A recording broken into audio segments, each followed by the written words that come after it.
Hello friends. तो दोस्तों, जैसे कि प्रीवियस एपिसोड में हम लोगों ने देखा था कि जिन गलती से मुरीम एम्पायर के एम्पर के सामने टेलीपोर्ट हो गया था, जिसकी वजह से वहां के काफी ज्यादा सिपाहियों ने जिन को अरेस्ट करने के लिए उसे घेर लिया था। तो अब आगे एपिसोड की स्टार्टिंग में जिन हमें बता रहा होता है ये एम्पर बहुत ही ज्यादा पावरफुल है और इसकी यंग एज में इसे एक लेजेंड माना जाता था जो कि बहुत ही ज्यादा खूनखार था। लेकिन अचानक से इसके सक्सेसर की डेथ हो गई, जिसकी वजह से ये अपने आप को बहुत ही ज्यादा वीक महसूस करने लगा और इसी वजह से मुरीम के अंदर काफी ज्यादा फाइट्स हो रही हैं। लेकिन इस सब से इस एम्परर को कोई भी फर्क नहीं पड़ता, क्योंकि ये खुद अब अपनी मौत का इंतजार कर रहा है। जिसके बाद हमें जिन का सीन दिखाया जाता है जहाँ पर काफी ज्यादा सोल्जर्स जिनके ऊपर अटैक कर रहे होते हैं, लेकिन जिन इन अटैक्स को डॉज कर रहा होता है और वह सोच रहा होता है आखिर हुआ क्या है, मुझे तो पेनिफर के पास टेलीपोर्ट होना चाहिए था, लेकिन आखिर मैं इस एम्पायर के अंदर टेलीपोर्ट क्यों हो गया। और वह देखता है कि पेनिफर तो उसके सामने ही होता है और वो एम्परर को वहां से लेकर जा रहा होता है। और ये देखकर जिन सोच रहा होता है कहीं ऐसा तो नहीं कि पेनिफर इस एम्परर का ये खास आदमी है। और जहाँ तक मुझे पता है पेनिफर एक बहुत ही ज्यादा स्ट्रॉन्ग स्वॉर्ड मास्टर भी है। और इसी वक्त हम देखते हैं कि एक सोल्जर ने जिन के ऊपर अटैक किया होता है, लेकिन जिन इसे जंप करके डॉज कर लेता है। और इसी वक्त वो पेनिफर को आवाज लगाकर बोलता है, पेनिफर आखिर तुम जा कह रहे हो, तुमने तो मुझे यहाँ पर बुलाया था। लेकिन वो देखता है कि पेनिफर तो वहाँ होता ही नहीं है और वो वहाँ से भाग गया होता है। और ये देखकर जिन सोच रहा होता है आखिर हुआ क्या है, कहीं ऐसा तो नहीं कि पेनिफर मेरा कोई टेस्ट ले रहा है। और इसी के साथ जिन सोच रहा होता है यहाँ पर ये काफी ज्यादा सोल्जर्स हैं जो कि मेरे ऊपर अटैक कर रहे हैं, और अगर मैंने अपनी ज्यादा पावर को यूज किया तो हो सकता है कि मैं इनमें से किसी सोल्जर को जान से मार डालूं। और अगर ऐसा हुआ तो मैं सचमुच में एम्परर का एक दुश्मन बन जाऊंगा और मुझे ऐसा नहीं करना है। तो आखिर मुझे क्या करना चाहिए। लेकिन इसी वक्त हम देखते हैं कि जो सोल्जर्स जिनके ऊपर अटैक करने के लिए आ रहे होते हैं, जिन्होंने पंचेस मारकर दूर फेंक देता है। और इसी के साथ हम देखते हैं कि जिन काफी ज्यादा डेविल स्माइल देते हुए सोच रहा होता है, तो क्या हुआ अगर मैं इन्हें जान से नहीं मार सकता, लेकिन मैं इनकी हड्डियों को तो तोड़ सकता हूँ और इससे एम्परर भी मुझसे नाराज नहीं होंगे। और हम देखते हैं कि आसपास के जो सोल्जर्स होते हैं वो जिन के ऐसे रूप को देखकर काफी ज्यादा डर गए होते हैं। लेकिन इसी वक्त वहाँ पर कोई पर्सन आ गया होता है जो कि बोलता है, सब लोग यहीं पर रुक जाओ, इस पर्सन को मैं खुद संभाल लूंगा। और हम देखते हैं कि ये पर्सन असलियत में एक स्वॉर्ड मास्टर होता है। और इस पर्सन को यहाँ पर देखकर लोग काफी ज्यादा खुश हो गए होते हैं और वो कह रहे होते हैं, ये तो अब्राहम है जो कि इस एम्पायर के यंगेस्ट स्वॉर्ड मास्टर है और ये आसानी से इस पर्सन को पकड़ सकते हैं। और हम देखते हैं कि ये सुनकर जिन ने भी अपनी स्किल आई ऑफ ग्लटनी को एक्टिवेट कर दिया होता है और वो इस पर्सन के स्टैट्स को देखता है और हमें पता चलता है कि इस पर्सन का नाम अब्राहम है, जिसका लेवल 125 है और ये इस एम्पायर का एक रॉयल सर्वेंट है। और इसी के साथ जिन को कॉपी कंडीशन बताई जाती है कि अब्राहम अपने फ्रेंड की काफी ज्यादा केयर करता है और वो एक सच्चा दोस्त है जो कि अपने दोस्त के लिए कुछ भी कर सकता है। लेकिन अब्राहम का जो दोस्त है उसे कुछ छुपा रहा है और वो नहीं चाहता कि इस बारे में कभी भी अब्राहम को पता चले। अगर आप इस पर्सन के राज को सबके सामने ले आते हो तो आप इसकी स्किल को कॉपी कर सकते हो। और ये सुनकर जिन काफी ज्यादा खुश हो गया होता है और वो बोलता है, ये कंडीशन तो काफी ज्यादा इजी है और लगता है इसमें काफी ज्यादा मजा आएगा। जिसके बाद हम देखते हैं कि अब्राहम जिन के पास आ गया होता है और उसने अपनी स्किल ऑरा स्वॉर्ड को एक्टिवेट कर दिया होता है। और इसी के साथ वो जिन से बोलता है, आखिर तुम हो कौन, अपने आप को हमें सरेंडर कर दो वरना तुम्हें अरेस्ट करने के लिए हमें जबरदस्ती करनी पड़ेगी। और हम देखते हैं कि आसपास के जितने भी लोग होते हैं वो अब्राहम के स्वॉर्ड ऑरा को देखकर काफी ज्यादा शॉक हो गए होते हैं और वो लोग कह रहे होते हैं, अब्राहम सच में बहुत ही ज्यादा टैलेंटेड है जिसने इतनी यंग एज में स्वॉर्ड ऑरा को भी मास्टर कर लिया है। लेकिन इसी वक्त जिन बोलता है, तुम्हारा स्वॉर्ड ऑरा काफी ज्यादा स्ट्रॉन्ग है लेकिन ये तो मैं भी कर सकता हूँ। और इसी के साथ जिन अपने डैगर को निकालकर उसके ऊपर अपने स्वॉर्ड ऑरा का एक्टिवेट कर देता है, जिसे देखकर अब्राहम और वहाँ के सोल्जर्स काफी ज्यादा शॉक हो गए होते हैं। और हम देखते हैं कि जिनका स्वॉर्ड ऑरा अब्राहम के स्वॉर्ड ऑरा से काफी ज्यादा स्ट्रॉन्ग होता है, जिसे देखकर आसपास के लोग यही बातें कर रहे होते हैं, आखिर ये पर्सन है कौन, ये भी इतनी यंग एज में इस स्वॉर्ड ऑरा को यूज कर पा रहा है, क्या ये भी एक स्वॉर्ड मास्टर है। और इन लोगों की बातें सुनकर जिन सोच रहा होता है, लगता है यहाँ की सिचुएशन अब मेरे कंट्रोल में है और अब मैं इन्हें अपने बारे में बता सकता हूँ। लेकिन इसी वक्त वहाँ पर कोई पर्सन आ गया होता है और वो बोलता है, बेवकूफो, आखिर तुम लोग इसकी तारीफ क्यों कर रहे हो, क्या तुम देख नहीं सकते इसका स्वॉर्ड ऑरा बिल्कुल पर्पल है, यानी कि इसके पास डिमोनिक एनर्जी है। इसका साफ मतलब यही है कि ये पर्सन डिमोनिक ह्यूमन का मेंबर है, इसलिए इसे अभी गिरफ्तार कर लो। और ये पर्सन असलियत में एक अकाउंटेंट मैनेजर है। और इस पर्सन को यहाँ पर देखकर जिन सोच रहा होता है, अब ये बेवकूफ कौन है, कमीने ने मेरा सारा प्लान बर्बाद कर दिया। और इसी वक्त हम देखते हैं कि अब्राहम भी जिनके ऊपर अटैक करने के लिए आ रहा होता है, लेकिन जिन ने बहुत आसानी से इसे डॉज कर दिया होता है। और ये देखकर अब्राहम भी बहुत ही ज्यादा शॉक हो गया होता है और वो सोच रहा होता है, इस पर्सन ने बिना देखे मेरे अटैक को डॉज कर लिया है। और इसी वक्त वो एक बार दोबारा से जिन के ऊपर अटैक करता है, लेकिन जिन अपनी स्किल स्वॉर्ड डीमन किंग को एक्टिवेट करके वहां से गायब हो गया होता है। और ये देखकर अब्राहम भी काफी ज्यादा हैरान हो गया होता है और वो बोलता है, आखिर वो पर्सन गया कहाँ पर। लेकिन हम देखते हैं कि जिन बहुत ही तेजी के साथ अब्राहम के फ्रेंड के पीछे चला गया होता है। और ये देखकर अब्राहम काफी ज्यादा घबरा गया होता है और वो चिल्लाकर बोलता है, मैक वहाँ से पीछे हो जाओ, वो पर्सन तुम्हारे ऊपर अटैक करने वाला है। लेकिन इसी वक्त हम देखते हैं कि जिन ने उस पर्सन के ऊपर अटैक कर दिया होता है और यह देखकर अब्राहम चिल्लाकर बोलता है, रुक जाओ, मेरे दोस्त के ऊपर अटैक मत करना। लेकिन हम देखते हैं कि जिन ने उस पर्सन के ऊपर अटैक नहीं किया होता, बल्कि उसने तो उसका हेलमेट निकाल दिया होता है। और हम देखते हैं कि आसपास के जितने भी लोग होते हैं वो कुछ देखकर बहुत ही ज्यादा घबरा गए होते हैं और ऐसा लग रहा होता है जैसे कि उन्हें कुछ देखकर बहुत ही ज्यादा शौक लगा है। और हमें पता चलता है कि अब्राहम का फ्रेंड मैक असलियत में एक टकला पर्सन है और उसका टकला साइतामा से भी ज्यादा साफ है। और इसी वक्त जिन अपनी स्किल डे ऑफ लाइट को एक्टिवेट करता है, जिसकी वजह से वहाँ पर काफी ज्यादा रोशनी बढ़ गई होती है और आसपास के लोगों को कुछ भी नजर नहीं आ रहा होता, जिसका फायदा उठाकर जिन वहाँ से भाग गया होता है। और हम देखते हैं कि वो मैनेजर वहाँ के सिपाहियों से बोल रहा होता है, आखिर तुम देख क्या रहे हो, जल्दी करो और जाकर उस पर्सन को पकड़ो। और इसी के साथ अब्राहम अपने दोस्त के पास आ गया होता है और वो बोलता है, मैक आखिर तुमने इस बारे में मुझे पहले क्यों नहीं बताया, लेकिन क्या अब तुम ठीक हो? और हम मैक को देखते हैं जो कि असलियत में रो रहा होता है क्योंकि उसे काफी ज्यादा शर्म आ रही होती है। जिसके बाद हम जिन को देखते हैं जो कि असलियत में वहीं पर छुपा हुआ होता है और उसकी कॉपी कंडीशन अब कंप्लीट हो गई होती है और उसने अब्राहम की एक स्किल को कॉपी कर लिया होता है। जिसके बाद हमें नेक्स्ट डे का सीन दिखाया जाता है और हमें इस एम्पायर के कैपिटल का सीन दिखाया जाता है। इसके बाद हम कुछ लोगों को देखते हैं जो कि एक वांटेड पोस्टर को देखते हुए बोल रहे होते हैं, आखिर ये पर्सन है कौन, ये कितना ज्यादा भद्दा दिखता है, क्या तुम जानते हो आखिर इसके ऊपर इतना ज्यादा इनाम क्यों लगा हुआ है? तो दूसरा पर्सन बोल रहा होता है, मैंने सुना है कि इसने एम्पायर के ऊपर अटैक करने की कोशिश की, जिसकी वजह से इसे गिरफ्तार किया गया, लेकिन ये वहाँ से भाग गया और पूरे एम्पायर में अब सब लोग इसी की तलाश कर रहे हैं। और हम देखते हैं कि यहाँ से दो लोग गुजर रहे होते हैं जो कि असलियत में एलाइज और जिन होते हैं। और एलाइज जिन से बोल रही होती है, वाओ तुम तो रातों रात स्टार बन गए हो। और ये सुनकर जिन बोल रहा होता है, अच्छा मजाक था, वैसे मुझे लगा नहीं था कि मैं यहाँ आते ही इतना ज्यादा पॉपुलर हो जाऊंगा, और इतना तो बनता भी है क्योंकि मैंने एम्पायर के दो बड़े स्वॉर्ड मास्टर्स को ह्यूमिलेट किया है। लेकिन मुझे एक बात समझ नहीं आ रही कि आखिर वो कमीना पर्सन कौन था जिसने आते ही मुझे डिमोनिक ह्यूमन का मेंबर बता दिया। अगर वो मुझे मिल गया तो मैं उसे छोड़ूंगा नहीं। जिसके बाद हम देखते हैं कि वो लोग चलते हुए एक घर के पास आगे होते हैं। जिसके बाद जिन इस कमरे के दरवाजे को ओपन कर देता है और हम देखते हैं कि सामने ही कोई पर्सन बैठा हुआ होता है, जिसे देखकर जिन बोलता है, यहाँ पर आते ही तुमने मुझे वांटेड बना दिया है, आखिर तुमने ऐसा क्यों किया? और हम देखते हैं कि सामने असलियत में पेनिफर बैठा हुआ होता है और वो बोलता है, तो तुमने मुझे तलाश कर ही लिया। जिसके बाद हम नेक्स्ट सीन देखते हैं कि पेनिफर जिन से बोल रहा होता है, मैंने तुम लोगों के लिए नाश्ता तैयार किया हुआ है, पहले तुम खाना खा लो। लेकिन जिन बोल रहा होता है, बकवास बंद करो और मुझे चुपचाप ये बताओ आखिर यहाँ पर चल क्या रहा है, और आखिर तुमने एम्परर के सामने ये क्यों नहीं बताया कि तुम ही वो पर्सन हो जिसने मुझे यहाँ पर बुलाया है? तो पेनिफर बोल रहा होता है, हाँ मैं जानता हूँ ये मेरी गलती है, लेकिन अब गुस्सा मत करो। और हम देखते हैं कि जिन को काफी ज्यादा गुस्सा आ रहा होता है, लेकिन वो बोलता है, अच्छा अब ये सब चीजें छोड़ो और मुझे जल्दी बताओ आखिर तुमने मुझे यहाँ पर बुलाया क्यों है? और दोस्तों अब यहाँ पर जिन और ये पेनिफर दोनों ही काफी ज्यादा लंबी बातें करने वाले हैं, जिनमें से काफी ज्यादा चीजें हमारे बिल्कुल भी काम की नहीं है, इसलिए मैं आप लोगों को इम्पोर्टेंट चीजें एक्सप्लेन कर देता हूँ। तो दोस्तों असलियत में पेनिफर एम्पायर के साथ काफी ज्यादा लॉयल है और पेनिफर हमें बताता है कि मुरीम फोर्सेस के अंदर बहुत ज्यादा ऐसे लोग हैं जो कि एम्पायर की गद्दी को हासिल करना चाहते हैं, क्योंकि एम्पायर का कोई भी सक्सेसर नहीं है। इसलिए बहुत से ऐसे लोग हैं जिनके दरमियान में फाइट्स हो रही हैं और सभी लोग सिर्फ एम्पायर के मरने का ही वेट कर रहे हैं। लेकिन बहुत से ऐसे लोग भी हैं जो कि धोखे से एम्पायर को मारकर उनकी गद्दी हासिल करना चाहते हैं। लेकिन मैं नहीं चाहता कि एम्पायर को कुछ भी हो और मैं किसी भी हाल में एम्पायर को प्रोटेक्ट करना चाहता हूँ। और पेनिफर की ऐसी बातें सुनकर जिन भी काफी ज्यादा हैरान हो रहा होता है। जिसके बाद पेनिफर जिन को बताता है कि वो असलियत में एम्पायर के तमाम गद्दारों को खत्म करना चाहता है और वो नहीं चाहता कि इस बारे में एम्पायर को कुछ भी पता चले, इसलिए उसने जिन के बारे में भी एम्पायर को कुछ भी नहीं बताया है और ये मिशन बिल्कुल सीक्रेट है। जिसके बाद पेनिफर बोलता है, जिन अगर तुम इस चीज में मेरी हेल्प करते हो तो मैं तुम्हें रॉयल फैमिली में से कोई भी एक ट्रेजर देने के लिए तैयार हूँ, और वो ट्रेजर चाहे कुछ भी हो मैं उसके लिए तुम्हें मना नहीं करूंगा। ये सुनकर जिन भी काफी ज्यादा हैरान हो गया होता है और वो बोलता है, क्या तुम सच बोल रहे हो? मुझे कोई भी चीज पसंद आई तो मैं उसे रख लूंगा। तो ये सुनकर पेनिफर भी इसके लिए मान जाता है और इसी वक्त जिन को सिस्टम की तरफ से एक नोटिफिकेशन आता है और उसे बताया जाता है, आपके लिए एक स्पेशल क्वेस्ट को एक्टिवेट किया जा रहा है और इस क्वेस्ट के अंदर आपको पेनिफर की हेल्प करनी है और आपको कुछ भी करके एम्परर का ट्रस्ट हासिल करना होगा, और अगर आप ऐसा कर लेते हो तो सिस्टम की तरफ से आपको एक स्पेशल रिवॉर्ड दिया जाएगा। और ये सुनकर जिन भी काफी ज्यादा खुश हो गया होता है और वह सोच रहा होता है, ये पहली मर्तबा है जब सिस्टम की तरफ से मुझे कोई ऐसी क्वेस्ट मिली है। जिसके बाद जिन भी पेनिफर के साथ हाथ मिला लेता है और वो इस मिशन पर काम करने के लिए मान गया होता है। और हम देखते हैं कि एलाइज जिसने खाना खा लिया होता है उसे अचानक से कोई चीज महसूस होती है और हम देखते हैं कि इस घर के बाहर कोई पर्सन आ गया होता है और ये पर्सन और कोई नहीं बल्कि डिमोनिक ह्यूमन का एक मेंबर है। जिसके बाद एलाइज जिन से बोलती है, यहाँ पर कोई पर्सन आ रहा है और मुझे उसकी इंटेंशंस बिल्कुल भी अच्छी नहीं लग रही। और ये सुनकर जिन और पेनिफर दोनों ही चौकन्ने हो गए होते हैं और पेनिफर सोच रहा होता है आखिर वो पर्सन कौन हो सकता है, कहीं ऐसा तो नहीं ये उन लोगों में से ही कोई एक है जो एम्पर को नुकसान पहुंचाना चाहते हैं। और इसी के साथ जिन बोलता है मुझे लगता है कि वो पर्सन तुम्हारा पीछा करते हुए यहाँ पर आया है, क्योंकि अगर कोई मेरा पीछा कर रहा होता तो मुझे इस बारे में पता चल जाता। और ये सुनकर वो ओल्ड पर्सन बोल रहा होता है मुझे लगता है शायद तुम ठीक कह रहे हो, मुझे अपनी स्किल्स के ऊपर थोड़ा और काम करना होगा। लेकिन इसी वक्त एलाइज बोलती है तुम दोनों चुप करो, मुझे लगता है कोई चीज बहुत ही तेजी के साथ हमारी तरफ आ रही है। और इसी वक्त हम देखते हैं कि कमरे के दरवाजे को तोड़ते हुए कुछ मॉन्स्टर्स कमरे के अंदर दाखिल हो गए होते हैं। लेकिन इतने अजीब मॉन्स्टर्स को देखकर एलाइज अचानक से बहुत ही ज्यादा घबरा गई होती है और वो बोलती है ये क्या बकवास है, इन्हें मुझसे दूर करो। और वो डरती हुई एक मॉन्स्टर को बहुत ही जोरदार पंच मारती है और वो बोल रही होती है इन्हें मुझसे दूर करो,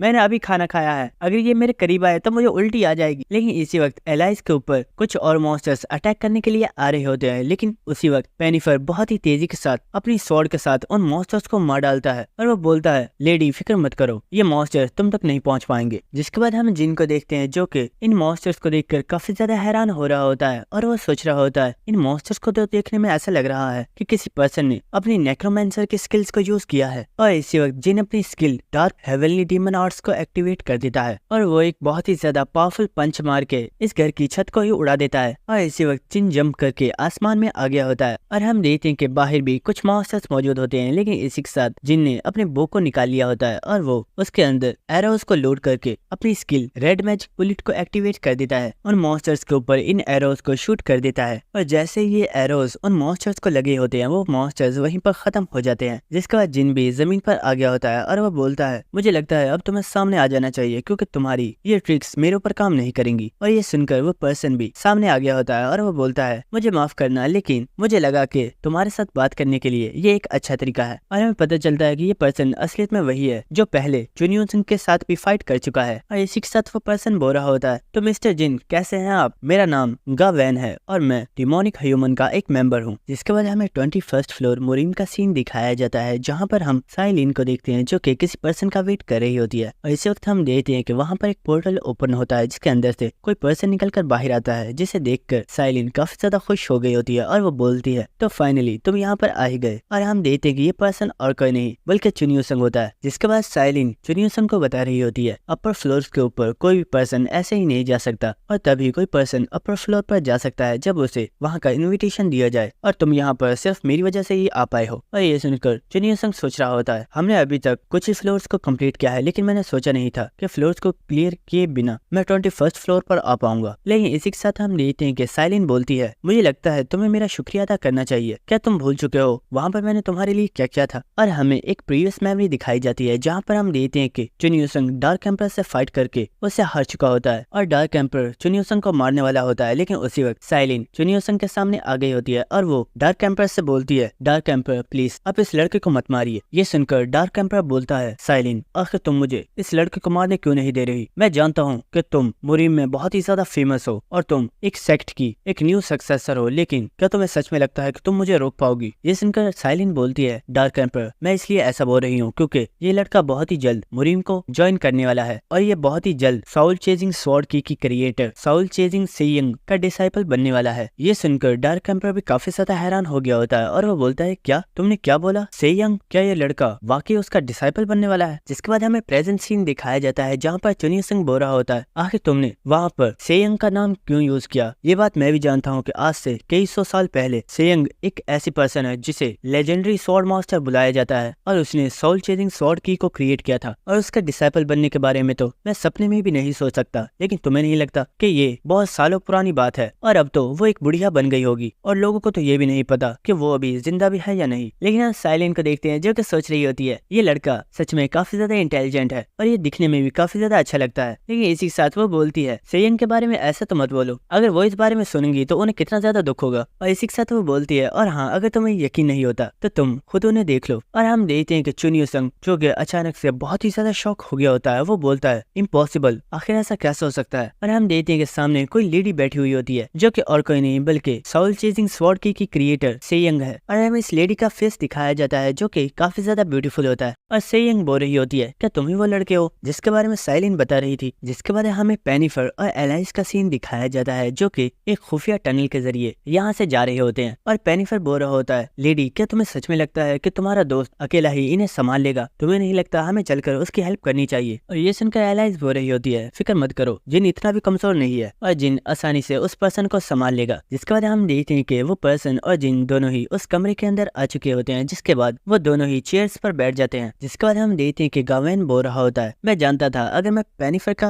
पीछा करूंगा तो मैं आसानी से तुम तक पहुंच सकता हूँ, और मैं बिल्कुल ठीक था। लेकिन ये सुनकर जिन बोलता है, अपनी बकवास बंद करो और मुझे ये बताओ, आखिर तुम मुझसे मिलना क्यों चाहते थे? और हाँ, अगर तुम ये चाहते हो कि मैं डिमोनिक ह्यूमन एसोसिएशन को ज्वाइन कर लूँ तो मेरा जवाब ना है। ये सुनकर गावेन बोलता है, अरे हाँ, फिक्र मत करो, मैं इसलिए यहाँ पर नहीं आया हूँ, और हाँ 10 मिनट के अंदर यहाँ पर इंपीरियल गार्ड्स पहुंच जाएंगे, इसलिए हमारे पास सिर्फ 10 मिनट का ही वक्त है। तो इसलिए मैं चाहता हूँ क्यों ना 10 मिनट के लिए हम एक छोटी सी गेम खेल लें, जिसमें हम दोनों को ही काफी ज्यादा मजा आएगा। और इसी के साथ हमें एक प्रीवियस मेमोरी दिखाई जाती है, जहाँ पर हम जिन की सबऑर्डिनेट को देखते हैं, जिससे जिन गावेन के बारे में पूछ रहा होता है, और वो बोल रही होती है, वैसे मैं डिमोनिक ह्यूमन की एक काफी ज्यादा खास मेंबर हूँ, लेकिन फिर भी मुझे गावेन के बारे में कुछ भी नहीं पता। लेकिन इसी वक्त जिन ने अपनी स्किल ब्रांड ऑफ रेगुलेशन को एक्टिवेट कर दिया होता है, जिसकी वजह से एलिना को काफी ज्यादा पेन हो रही होती है, और वो चिल्लाते हुए बोलती है, अच्छा मैं बताती हूँ, प्लीज इसे रोक दो। तो ये सुनकर जिन उसके लिए वहाँ पर आइस क्रिएट कर देता है। जिसके बाद एलिना जिन को बताती है, गावेन असलियत में एक बहुत ही ज्यादा स्ट्रॉन्गेस्ट स्वॉर्ड मास्टर भी है, और इसके साथ वो नेक्रोमेंसर की भी स्किल्स को यूज कर सकता है, और इसी के साथ उसके पास कुछ ऐसी भी स्किल्स है जिनके जरिए वह सामने वाले पर्सन से सच बुलवा सकता है। लेकिन इस बारे में मुझे नहीं पता कि वो अपनी स्किल को सामने वाले पर्सन के ऊपर किस तरह से यूज करता है। इसके बाद हमें प्रेजेंट सीन दिखाया जाता है, जहाँ पर हम देखते हैं कि गावेन ने अपनी एक स्किल को एक्टिवेट कर दिया होता है, जिसका नाम होता है स्किल्स ऑफ ट्रस्ट। और हम देखते हैं कि इस स्किल ने गावेन के एक हाथ को ट्रिगर कर लिया होता है, और हम देखते हैं कि वहाँ पर एक कटर भी बन गया होता है, जो कि गावेन के हाथ को भी काट सकता है। और इसी के साथ गावेन बताता है, ये मेरी एक स्किल है जिसके जरिए हम दोनों आपस में एक दूसरे से सवाल पूछ सकते हैं, और जो भी पर्सन गलत जवाब देगा तो ये कटर उसके हाथ को काट डालेगा। और इसी के साथ गावेन काफी ज्यादा डेविल स्माइल देते हुए बोलता है, तो क्या तुम मेरे साथ इस गेम को खेलना चाहोगे? अब ये मत बोल देना कि तुम्हें मुझसे डर लग रहा है। और हम देखते हैं कि ये सुनकर जिन मुस्कुराते हुए बोलता है, क्या डर लगेगा, और वो भी मुझे? और इसी के साथ जिन काफी ज्यादा हंसते हुए गावेन की इस कंडीशन को एक्सेप्ट कर लेता है, और इसी के साथ वो बोल रहा होता है, तुम्हें मेरे साथ ये गेम नहीं खेलनी चाहिए थी, और अब असली डर क्या होता है ये बहुत ही जल्द तुम्हें पता चलने वाला है। और हमें कुछ देर बाद का सीन दिखाया जाता है, जहाँ पर हम देखते हैं कि इंपीरियल गार्ड्स इस घर के आसपास आगे होते हैं, और वो बहुत ही तेजी से इस कमरे के अंदर आ जाते हैं। लेकिन वो देखते हैं कि यहाँ पर कोई भी पर्सन नहीं होता। जिसके बाद वो लोग उस कमरे के बाहर आगे होते हैं, और कोई पर्सन बोल रहा होता है, जल्दी करो, वो लोग यही कहीं होंगे, उन्हें तलाश करो। और हम देखते हैं कि वहाँ पर कोई पर्सन छुपा हुआ होता है, जिसका ब्लड जमीन पर गिर रहा होता है, और हमें पता चलता है कि ये पर्सन असलियत में गावेन होता है, जिसके हाथ में से बहुत ही ज्यादा खून निकल रहा होता है। और वो बोल रहा होता है, तुम तो सच में काफी ज्यादा खतरनाक हो, मेरा हाथ तो कटते कटते बच गया। और गावेन सोच रहा होता है, मैंने कभी नहीं सोचा था कि जिन मुझसे ये सवाल पूछेगा। और इसी के साथ हमें प्रीवियस सीन दिखाया जाता है, जहाँ पर जिन बोल रहा होता है, तो ठीक है, पहले सवाल मैं पूछूंगा, जिसके बाद तुम सवाल पूछना। तो मुझे ये बताओ, आखिर डिमोनिक ह्यूमन के अंदर टोटल कितने ऐसे डिसाइपल्स हैं जो कि डार्क डिसाइपल्स बन चुके हैं? और ये सवाल सुनते ही गावेन बहुत ही ज्यादा शॉक हो गया होता है, और वो सोच रहा होता है, व्हाट, आखिर इस पर्सन को डार्क डिसाइपल्स के बारे में कैसे पता है? कहीं ऐसा तो नहीं कि इस पर्सन का कोई आदमी डिमोनिक ह्यूमन के अंदर मौजूद है, जिसने इसे ये इन्फॉर्मेशन बताई है? और इसी के साथ हम देखते हैं कि वो कटर भी स्टार्ट हो गया होता है, और सिस्टम की तरफ से गावेन को बताया जा रहा होता है, आपको इस सवाल का जल्दी ही जवाब देना होगा, वरना आपके हाथ को कट कर दिया जाएगा। और ये सुनकर गावेन सोच रहा होता है, मुझे इसका जवाब देना ही होगा, वरना मैं मुश्किल में फंस जाऊंगा। और गावेन बताता है, डिमोनिक ह्यूमन के अंदर टोटल 3 ऐसे डिसाइपल्स हैं जो कि डार्क डिसाइपल बन चुके हैं। और ये सुनकर हम देखते हैं कि वो तराजू हिलना स्टार्ट हो गई होती है, और सिस्टम की तरफ से बताया जा रहा होता है, आपके जवाब को डिटेक्ट किया जा रहा है। और जिनको बताया जाता है, आपके ओपोनेंट का जवाब बिल्कुल दुरुस्त है। जिसके बाद गावेन बोलता है, तो ठीक है, तुम अपना सवाल पूछ चुके, अब मेरी बारी है। तो मेरा सवाल ये है, तुम भी जानते होगे कि 15th फ्लोर के ऊपर एक एंटी क्रिस्ट टॉम्ब है, जिसके अंदर एक स्पेशल ग्रेव मौजूद है, जिसके अंदर कुछ ऐसा आर्टिफैक्ट है जो कि बहुत ही ज्यादा कीमती है। तो मैं ये जानना चाहता हूँ कि आखिर हम लोग उसे हासिल कैसे कर सकते हैं? और ये सवाल पूछते ही गावेन सोच रहा होता है, मैं जानता हूँ जिन ही एक ऐसा पर्सन है जिसने टावर ऑफ ट्रायल्स के बहुत ज्यादा फ्लोर्स को कंप्लीट किया है, और इसे इस बारे में भी पता होगा। और इसी के साथ हम देखते हैं कि वो काफी ज्यादा डेविल स्माइल दे रहा होता है, और वो सोच रहा होता है, इसने क्या बोला था, ये मुझे डराने वाला है, लेकिन मैंने इससे ऐसा सवाल पूछा है जिसने इसे बहुत ही ज्यादा शॉक कर दिया होगा, क्योंकि वो आर्टिफैक्ट बहुत ही ज्यादा खास है। और हम देखते हैं कि वो कटर स्टार्ट हो गया होता है, और सिस्टम की तरफ से जिनको बताया जा रहा होता है, आपको इस सवाल का जल्दी जवाब देना होगा, वरना आपके हाथ को कट कर दिया जाएगा। और इसी के साथ गावेन भी हंसता हुआ बोल रहा होता है, जिन आखिर सोच क्या रहे हो, चलो जल्दी करो और मुझे मेरे सवाल का जवाब दो। और इसी के साथ हम देखते हैं कि जिन बोलता है, अरे हाँ, मैं तो इस बारे में भूल ही गया गया था। अच्छा किया तुमने मुझे इस बारे में याद दिला दिया। तो ठीक है, मैं तुम्हें इसका जवाब देता हूँ। और हम देखते हैं कि जिन हंसते हुए बोलता है, भाड़ में जाओ तुम, मैं तुम्हें कुछ भी नहीं बताने वाला। और ये सुनकर गावेन काफी ज्यादा हैरान हो गया होता है और वो बोलता है, क्या? आइसिक साथ सिस्टम की तरफ से बताया जा रहा होता है, आपके आंसर को जज किया जा रहा है। आइसिक साथ गावेन को बताया जाता है, आपके ओपोनेंट का जवाब बिल्कुल दुरुस्त है। और वो कटर भी उसी वक्त वहाँ पर रुक गया होता है। और ये सुनकर गावेन बहुत ही ज्यादा शॉक हो गया होता है और चिल्लाते हुए बोलता है, क्या? आखिर ये क्या बकवास है? ये तो कोई जवाब था ही नहीं, तो ये दुरुस्त कैसे हो गया? और गावेन जो कि काफी ज्यादा डर गया होता है, वो सोच रहा होता है, आखिर यहाँ पर हो क्या रहा है और मेरी स्किल इस पर्सन के ऊपर काम क्यों नहीं कर रही। लेकिन हम देखते हैं कि जिन काफी ज्यादा डेविल स्माइल दे रहा होता है।